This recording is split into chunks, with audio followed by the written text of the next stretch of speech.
What is meat? It's a question which until now has had an easy answer. But the term is under threat, as plant-based meats which bleed fake blood, as well as meat grown in laboratories, grow in popularity and possibility. Marty McCarthy with the story. So this is the Aussie burger, a lovely meat patty with some bacon. None of what you see here comes from an animal. Not even the egg, or this prawn. In fact, everything in this vegan fish and chip shop in Sydney's Newtown comes from a plant.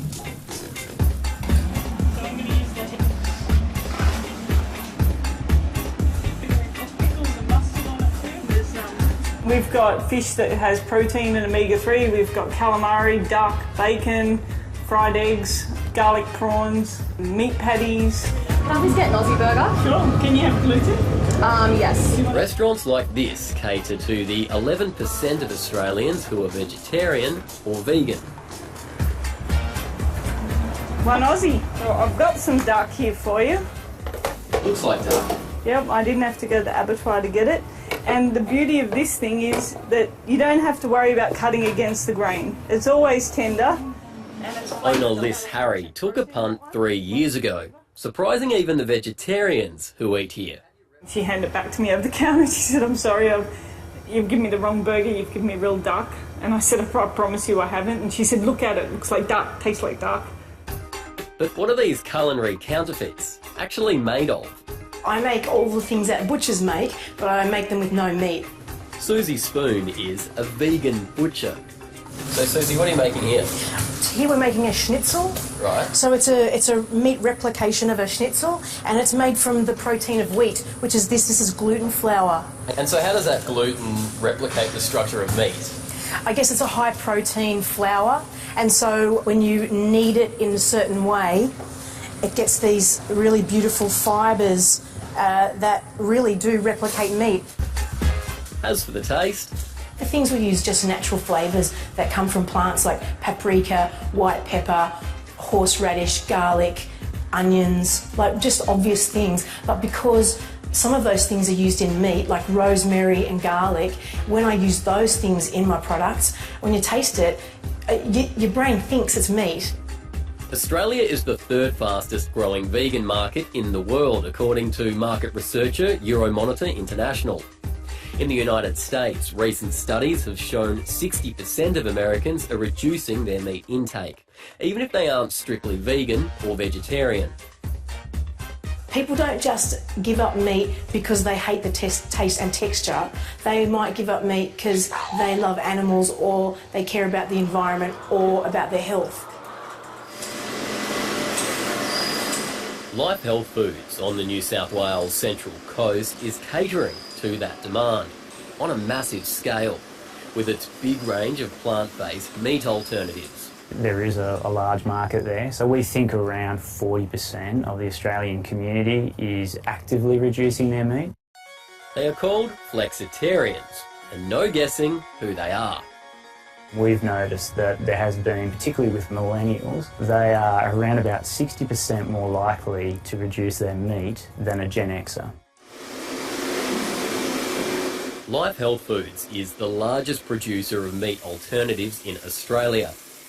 We're seeing the market move and shift as the quality of the products are continuously improving, and that's what's been happening for us the last 3 years.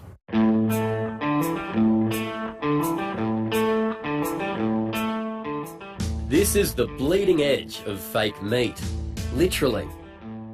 It's made with synthetic blood that browns when cooked. This liquid contains heme, a molecule found in most living things which carries oxygen through the bloodstream. Silicon Valley's startup Impossible Foods found a way to copy it, using plants. It took the DNA of soy-like hemoglobin and injected it with yeast to mass produce it. Yeah, we're playing around with that sort of technology as well, so I don't think it's too far away from seeing an Australian-based manufacturer with that. The patty is now available in over 1,000 US burger joints, including major fast food chains. Impossible Foods turned down a takeover bid from Google in 2015, worth up to $300 million. While meat alternatives like these are already a reality, there is a way to go before they have the full taste and texture of the real thing. But there is a technology on the horizon that aims to go one step further, and that involves replicating meat at a cellular level. I definitely see a huge potential for laboratory-based protein products and growing them in the laboratory to be able to feed a large number of people. At the University of Melbourne, Associate Professor Jason White is making meat from scratch. We would take a biopsy from a live cow, for example, and then mechanically mince that up to a very fine consistency. The next step would be to digest it in the incubator for a little while, just to release the cells out. A filter removes the gunk.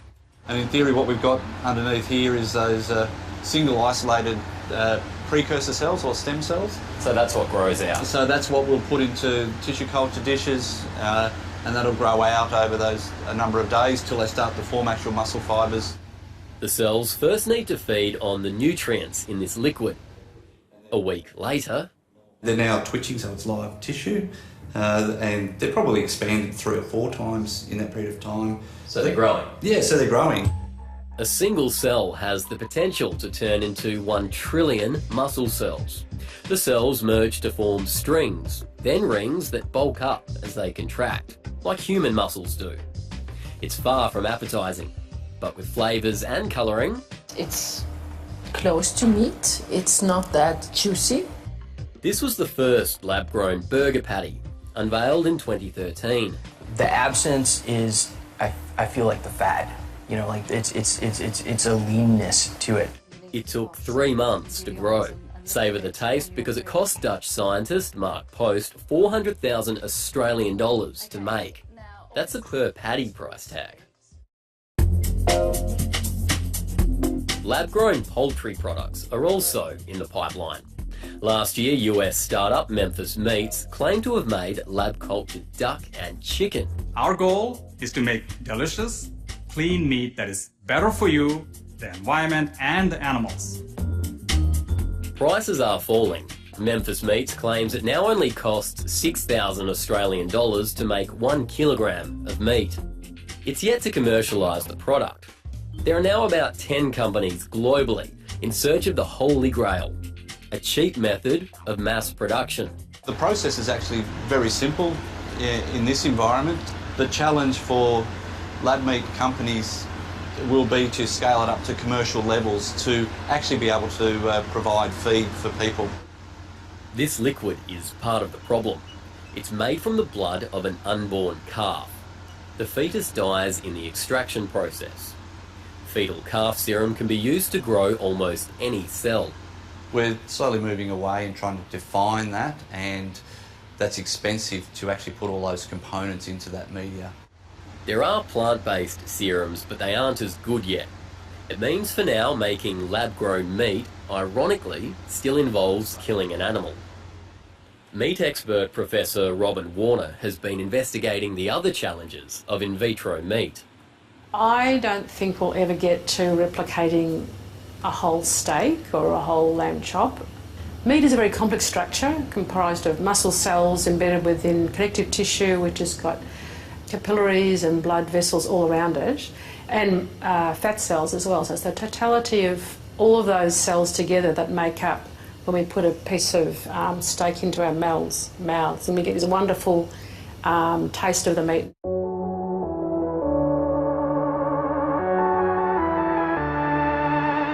A US study showed 31% of consumers want to try synthetic meat, but only 7% would swap to it for good.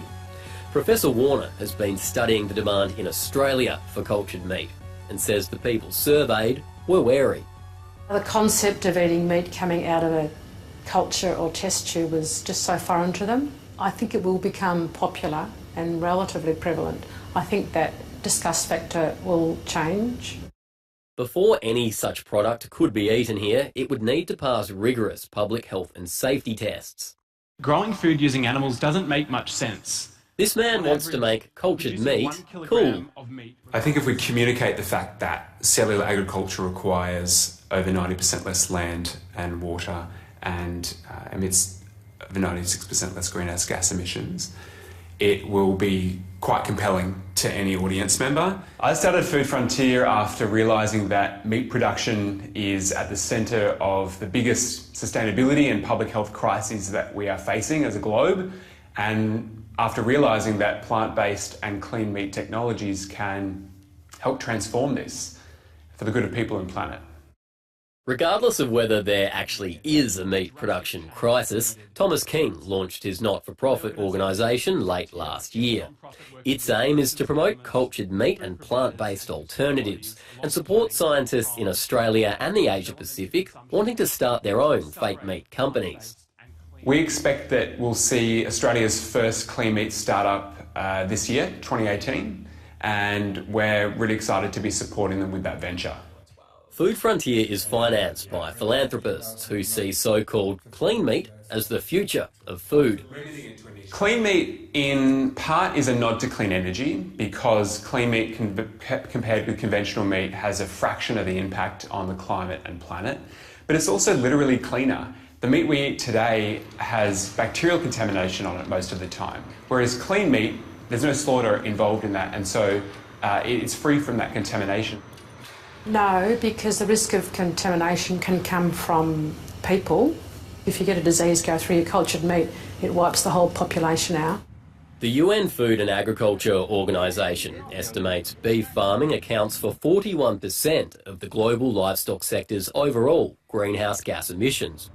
That's tipped to get worse, given the world's consumption of meat, milk and eggs is projected to increase 70% by 2050. But while growing meat in a lab could reduce emissions, it might also create problems of its own. It's going to be an energy-intensive process just from the equipment that's going to be required and production of those nutrient mixes. More than traditional livestock farming? Look, yeah, I think at the moment, yes, absolutely. Regardless, some meat processors now want a stake in the game, backing the technology that could threaten them. In January, one of the world's biggest meat processors, Tyson Foods, and agricultural conglomerate Cargill Inc. invested in lab meat startup Memphis Meats. Billionaire venture capitalist Richard Branson and Bill Gates also chipped in.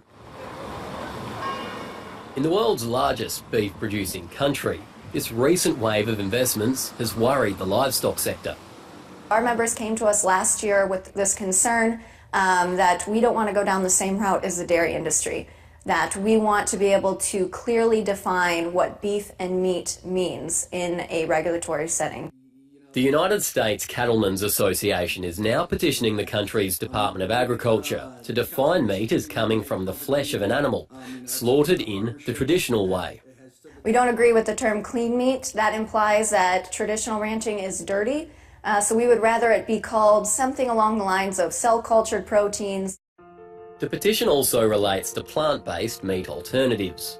There's two approaches here. We either fear the future or we embrace it. And they're the choices. What the livestock industry does is their choice. In April, France banned the use of meat and dairy-related words from vegan and vegetarian food labels. They'll be reserved for products of animal origin only. So, labelling like vegetarian sausage, vegan bacon and even almond milk are now forbidden. It'd be really super if the meat industry let us use the words sausage and schnitzel and burger patty, and to steal those words would be really great because the customer knows what to do with those products. And if you couldn't call them meat, what would you call them? My sausage, well, maybe I'd call it a delicious stick of protein. 181, 2, 3, 183, 4, 5, 6. A call to arms is now starting to echo around Australian cattle yards. Well, I think that might be a contentious issue. Our beef, our lamb, our chicken, our pork, and all the other meat products, they should be called meat, and anything else, they can come up with another name for their product. Look, there's a niche market there, I suppose, but, no, but they shouldn't be called meat at all. Could be a threat, but at this stage, nothing better than a good bit of steak on the plate. It's a conversation Australia's meat industry should have. according to National Farmers Federation President and Liverpool Plains beef producer Fiona Simpson. At this point in time, it's not meat as we traditionally know it. That may well change in the future depending on where technology goes. Fiona Simpson stopped short of ordering a US cattle industry-styled approach to protecting the word meat. But she says it is food for thought. There's no reason to beat around the bush. If we're growing lab-based synthetic protein, let's call it lab-based protein. The NFF doesn't have a position yet, but clearly with the development of this sort of technology, and we see it advancing much quicker than I think anyone would have ever thought that it might have been. And there are some demands for that from the community. But is it a risk to traditional livestock farming?